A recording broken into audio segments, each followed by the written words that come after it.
नमस्कार, अस्सलाम वालेकुम दोस्तों।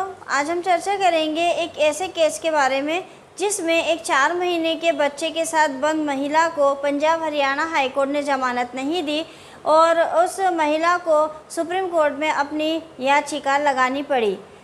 आमतौर पर ये होता है कि जो छोटा बच्चे के साथ महिला अगर जेल में बंद होती है तो छोटे बच्चे के आधार पर उसको ज़मानत आसानी से मिल जाती है, लेकिन इस मामले में ऐसे क्या तथ्य थे कि उस महिला को जो कि 4 माह के बच्चे के साथ जेल में बंद है उसको पंजाब हरियाणा हाई कोर्ट ने ज़मानत नहीं दी।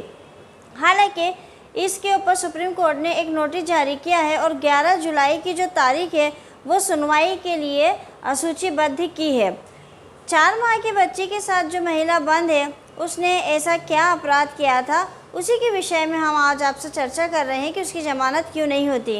याचिकाकर्ता के खिलाफ यह आरोप था कि उसने जाली दस्तावेज़ों का इस्तेमाल किया था और जाली दस्तावेज़ों का इस्तेमाल करके एक सरकारी कार्यालय के नाम पर एक खाता खोला और अन्य जो उसके साथ आरोपी थे उन्होंने एक वरिष्ठ पुलिस अधिकारी के जाली हस्ताक्षर भी किए। आरोप उनके ऊपर यह भी है कि इन लोगों ने करीब 65.5 करोड़ रुपए की हेराफेरी की है, यानी कि जालसाजी की है और उस कंपनी को पैसे ट्रांसफ़र कर दिए जो कि उन्होंने मिलकर एक जाली कंपनी बनाई थी।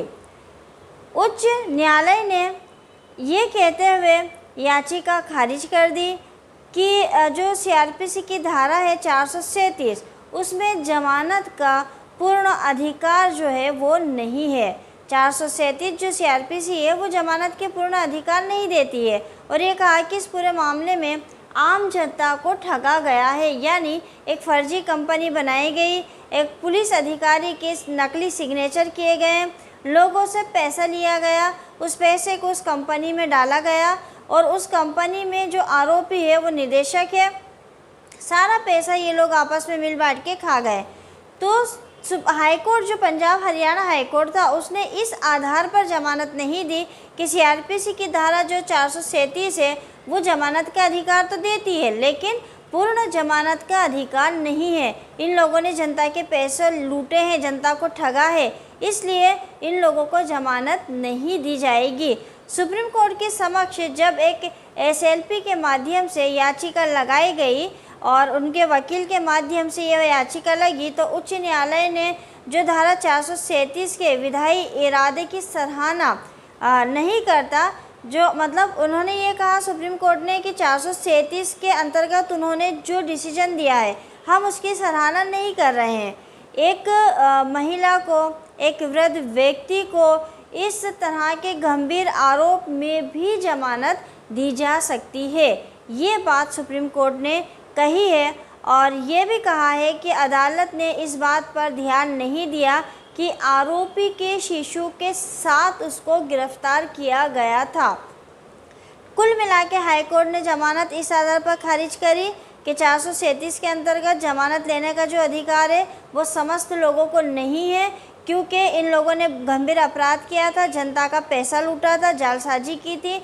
लेकिन सुप्रीम कोर्ट ने उस आवेदन को किस आधार पर एक्सेप्ट कर लिया कि 437 को तो हम मानते हैं लेकिन उसके अंतर्गत ये भी कहा गया है कि महिला और बुजुर्ग व्यक्तियों को ज़मानत का अधिकार प्राप्त है, चाहे अपराध कितना भी गंभीर हो।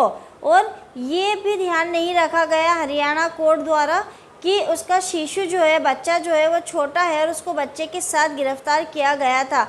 अभी इस पर डिसीजन नहीं आया है, 11 तारीख यानी 11 जुलाई को इसका डिसीजन आने की संभावना है।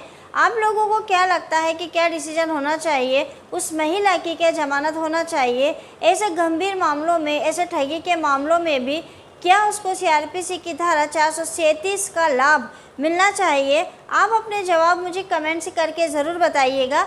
मिलेंगे अगले वीडियो में एक नए विषय के साथ, तब तक के लिए आप मुझे इजाज़त दीजिए। शुक्रिया, धन्यवाद।